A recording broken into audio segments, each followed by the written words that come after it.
ළඟට ඇවිල්ලා කියනවා ස්වාමීනී භාග්‍යවතුන් වහන්සේ මං අහලා තියෙනවා මෙන්න මෙහෙම කතාව. සිකී කියන බුදුරජාණන් වහන්සේගේ අභිභූ කියන අග්‍රශ්‍රාවකයන් වහන්සේ මේ දසදහසක් ලෝක ධාතුවල ඉන්න සත්‍යයන්ට ඇහෙන්න ඉරුදියෙන් කතා කරා කියලා මං අහලා තියෙනවා. ස්වාමීනී භාග්‍යවතුන් වහන්සේ දවසක් දේශනා කරන මං අහලා තියෙනවා. ස්වාමීනී භාග්‍යවතුන් වහන්සේ මට මෙහෙම විතරකයක් පහළ වුණා. අග්‍රශ්‍රාවකයන් වහන්සේ නමකට ඒ තරම් හැකියාවක් තියෙනවා නම් දසදහසක් ලෝක ධාතුල ඉන්න ඒ සත්‍යයන්ට ඇහෙන්න කතා කරන්න.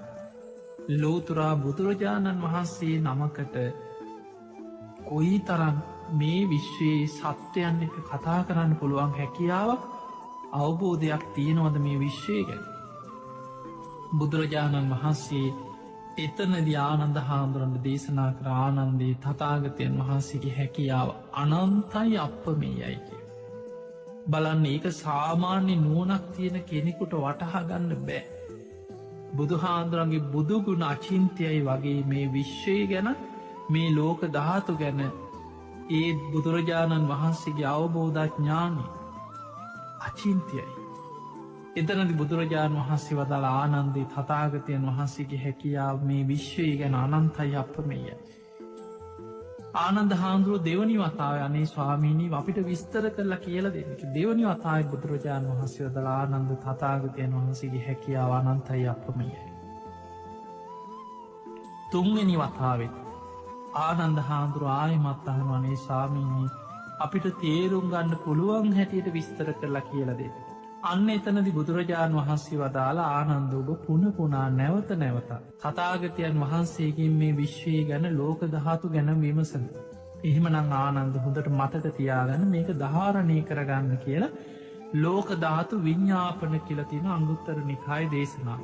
මේ විශ්වයක අපිට හිතන්නවත් අද මේ විද්‍යාව මොනවත් තරම් දියුණුවයි කිව්වත් අද විද්‍යාවකට මේ අහලකට තියා හිතාගන්නවත් පුළුවන්කමක් නෑ. බුදුරජාණන් වහන්සේ දේශනා කර ආනන්දය හිරු සඳුගේ ආලෝකයේ විහිදෙන පරාසය තුළ මේ සූරයාගේ ආලෝකය යම්තාක් විශ්වයේ කෙලවරකට විහිදිලා යනවද. චන්ද්‍රයාගේ ආලෝකයේ යම්තාක් විශ්වයේ විහිදෙනවත්. ඒ පරාසය තුළ සත්‍යයන් උපදින සත්ව තල 31ක් තියෙනවා. සත්වයන් උපදින සත්ව තල ඒ අතර සතර අපායක් තියෙන. නිරය තිරිසන්ලෝකයේ ප්‍රේතලෝකයේ අසුරාපාය සතරාපායක් තියෙන. මනුස්ස ලෝකයක් තියෙන. ඒවගේම දිවියලෝක 6ක් තියෙන. චාතු මහරාජික භාවතින්සේ යාමය තුසිතය නිර්මාණ රති පරනිම්මිත වසවත්. ඒ දිවියලෝකවල ප්‍රමාණ පවාටුවාවල බුදුරජාණන් වහන්සේ විස්තර කරපු තැන්වලින් සඳහන් වෙනවා. මනුස්සලෝක ඉඳන් යොදුම් 42,000ක් ඉහළ අහසිකෙන චාතු මහරාජික දෙව්ලෝ පිහිටලතිය. මනුස්සලෝක ඉඳන් යොදුම් 84,000ක් ඉහළ අහසේ තවතිසා දෙව්ලෝ පිහිටන්.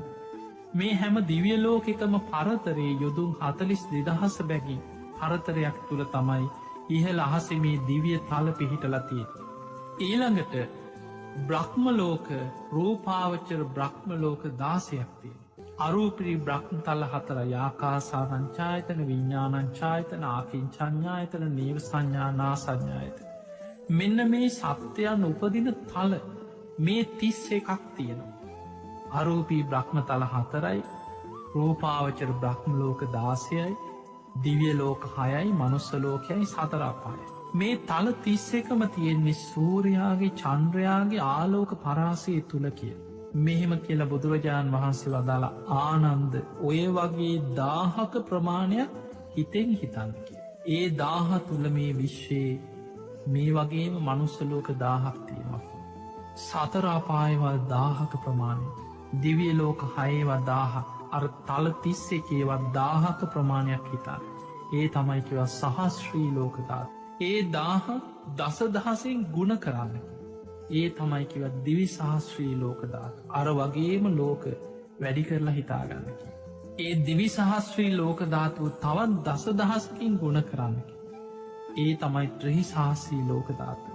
පිංවතුනී කෝටි ලක්ෂයක් සක්වල කියල ඔබහල ඇති. කෝටි ලක්ෂයක් සක්වල කියලා ධර්මය හඳුන්වන්න මේ ත්‍රහි සහස්සී ලෝක ධාතුව. බුදු කෙනෙකුගේ ආඥා ශේෂත්‍රයේ බවට පත්වෙන්නේ කෝටි ලක්ෂයක් සක්ව. මේ කෝටි ලක්ෂයක් සක්වල දෙව් බමුන්ට ඒ ලෝක ධාතුවලට මැහෙන්න බුදු කෙනෙකුට කතා කරන්න පුළුවන් කිය. අපිට හිතාගන්නවන්න. ඒ කතා කරන හැටි බුදුරජාණන් වහන්සේ විස්තර කරනවා මේ දේශනාව ආනන්දේ තථාගතයන් වහන්සේ ඉරදි බලය. ආලෝක දහරා ඒ ලෝක දහතුවට ඉරදියෙන් විසුරුවනවා. අපි මේ කතා කරන ආලෝක වේගට වඩා වෙනස්. අද ආලෝක වේගේ අපි කතා කරන ප්‍රමාණයට වඩා මේ ඉරදියෙන් බුදු කෙනෙක් බුද්ධ අධිෂ්ඨානය. ඒ හැම ලෝක ධාතුවකටම ආලෝක දහරාවන් යුදෝල ඒ සත්‍යයන්ගේ අවධානය බුදුරජාණන් වහන්සේ දෙසට යොමු කරලා ඒ ආලෝකයක්ත් එක්ක බුදු කෙනෙක්ගේ අධිෂ්ඨානයෙන් හඬ බුදුරජාණන් වහන්සේගේ දේශනාව ඔවුන්ට ඇහෙන්න මේ විශ්වයේ පත්